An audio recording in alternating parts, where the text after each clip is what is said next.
Welcome back. It's Sports This Morning. We're broadcasting live from Channels TV Sports Center in Lagos, Nigeria. But News Justin says the Prime Minister of Britain, David Cameron, will step down by October after the UK voted to leave the European Union. Wow. Mr. Cameron made the announcement in a statement outside Downing Street after the final result was announced. He says he would attempt to steady the ship over the coming weeks and months, but that fresh leadership is needed. The Prime Minister says that he does not think it would be right for him to be the captain that steers the country to its next destination. Mr. Cameron describes the results as the will of the British people, which is an instruction that must be delivered. The Prime Minister had urged the country to vote to stay, warning of economic and security consequences of an exit, but the UK voted to leave. So that's breaking news we're monitoring. The UK Prime Minister David Cameron used to step down by October after the UK voted to leave the EU. So that's the story. But right here, we're talking sports, and that's what we love doing, guys. Let's go to Russia. Maybe this time around, cheering news coming from Russia. No, it can't be cheering because the International Weightlifting Federation has actually reduced the numbers of weightlifters that will be competing because of the retest that was done. Whoa. Another testing was done in the 2008 Olympics, 2012 Olympics. They discovered that some athletes actually failed dope tests. So because of that, they are reducing the slots given to Russia. They don't want to come out with a blanket ban yet, like they did with the athletes, athletics in athletics. That's the way they did with athletics. What they're looking at it, they'll just reduce the number of slots. Maybe if you're having like 2-3 athletes in one particular category, you can have one. Only one. You know, just like that. So I think they'll have to meet and decide to know if it's going to be blanket much later. But for now, it's just going to be reducing the slots for the Olympics. Russia. So it's no good news at all. Russia, tough times for Russia. Tough times, yeah. I mean, from track and field to weightlifting, no one seems to be off the hook. Yeah, no one at all. And the footballers were saying, what next? They're coming for this time around. But it's okay. Let's just see what Russia can learn out of all of this. We're just listening to reactions coming from these developments. I'll come back. So much to talk about. Stay with us. To the special anti-doping policy that applies for the Rio Olympic Games qualification, the Executive Board decided to withdraw quota from the countries who have several, it depends on the number, adverse and positive cases during the qualification period for the Rio Olympic Games. According to this, Russia has been withdrawn 2 quota places, meaning 1 man and 1 woman. It is not a decision because today all those cases are only considered adverse analytical finding. So until there is no confirmation on those cases, the decision taken by the Executive Board doesn't apply. As soon as the IWF got confirmation about the fact that those adverse analytical findings are closed cases, they will automatically apply the fact that some federations will be subject to be banned from the International Weightlifting Federation for 1-year suspension. Okay, so that's the updates coming from Russia. We'll continue to also monitor the situation. You know the story, athletes in athletics have been banned from competing at the Olympics. Now they're losing slots in weightlifting. Just all of this, just ensuring that every country stays clean when talking about their sports. Let's bring you into the discussion this morning. There's so much to talk about. You know why? Because it's an action-packed world of sports. Talk to us on Twitter, we're channels_sports. Facebook, we're channels-sports. You can also send us an email to sportsthismorning@channelstv.com. What are you not talking about when it's an ever-busy, exciting, engaging, money-spinning, action-packed world of sports? You know what?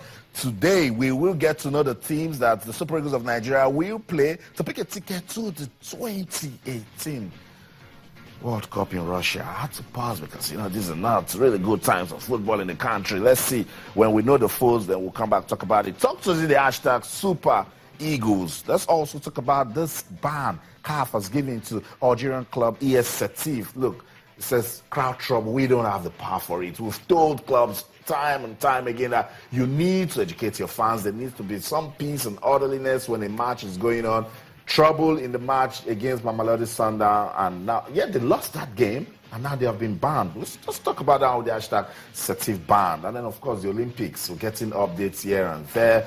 As regards what's going on, LeBron James, we will not be featuring for the Knights of America in basketball at the Olympics. No love lost. We will still have a good game. And also, let's talk about basketball in Nigeria. We'll be listening to Coach of the Tigress later on in the program. He'll be talking to us about their experience at the women's Olympic qualifying tournament, and of course, every other thing as regards basketball in Nigeria. So much to talk about. So let's get on with the show now. Cecilia, where are we going to? I know you want us to go to Durban, South Africa. Of course, a lot of things going on there. Yesterday we were asking me if Gerasumno can actually win the 100 meters. I was like, after running, after that run, I just feel that she won't be able to do it. So she actually finished 4th in that one. And one of our colleagues here, should I mention his name yet? No. He says it's not worth celebrating. It's not even news.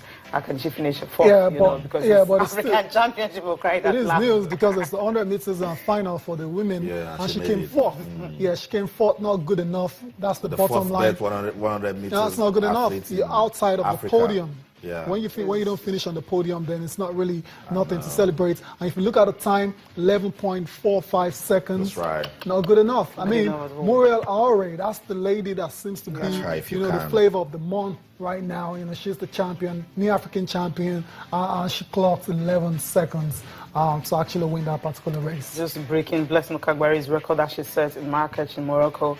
And so right now, that record has been shattered. So she has the new record now. And while she was actually competing here, Blessing also, she was in Madrid for the World Challenge, for the Athletics World Challenge. And she won the 100 meters, 11.09 seconds. Just 0.9 seconds behind.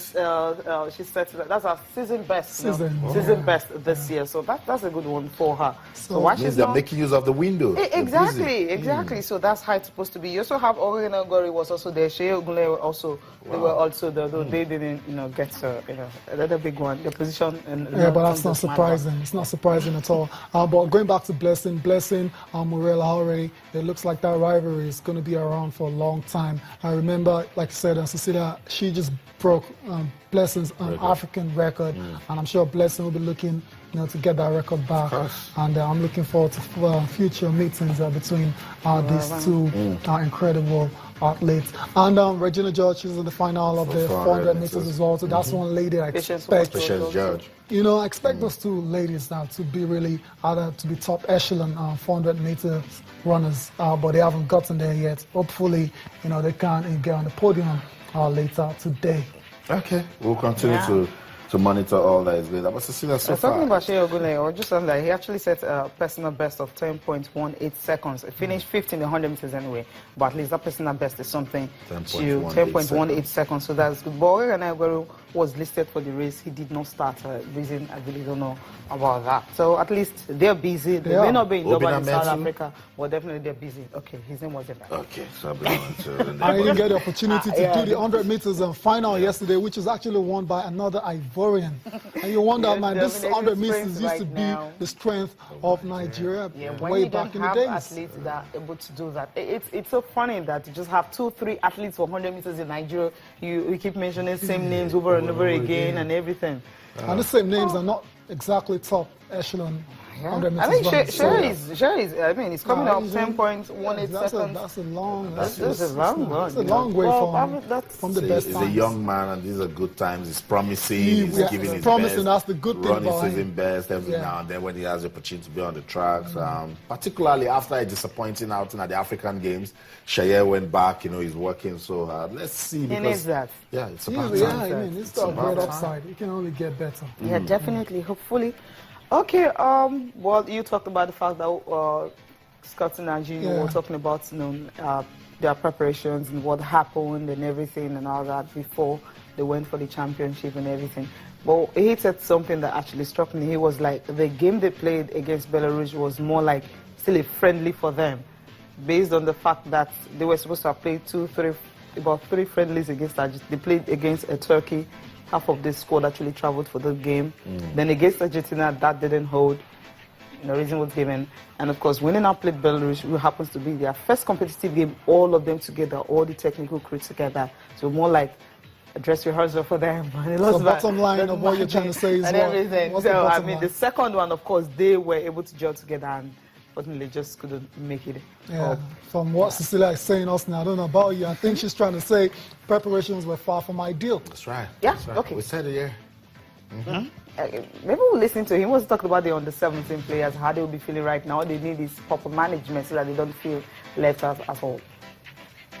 We got there just a day to that match. One of the players even came 1 or 2 hours before the game, and we try to make sure that we are organized. But going to such championship, it's good to play. Has good friendly matches that we set the players to the tune of what they are going to meet. And towards the end of our camping, we didn't have much of that. It was all doubts and all. But we managed to be able to, if we had played more games, or as we play, we get better, we know each other. We went to the friendly in Turkey with half of the team, with half of the coaching crew and all that. So we thought, we'll be able to get the other chance to be able to go early and play the Argentina and all the other matches, because all of them we are also waiting to play us.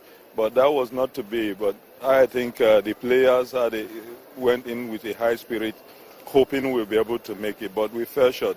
No regret, because it was a good one for us, a good outing, and we're hoping that we have seen something that we all took home, both in the coaching aspect, in the players, on the kind of people we'll be meeting in that stage. They're all new players that are trying to, come up. And I believe they came back with good experience. The managing of the players is always very difficult because it's heartbreaking. When you've been in camp for over a month and towards the end you fell short on just getting the papers to go. Yes, the Spanish people might have their own reason for not giving them the visa, but I believe that FIBA should do more in such championship. When we send in lists, they should make it easier for African countries to just go and meet on arrival, get their visas. That will, cross over all the, doubts you have about some of the players. And then you make sure from there you can monitor the players and make sure they are in the championship.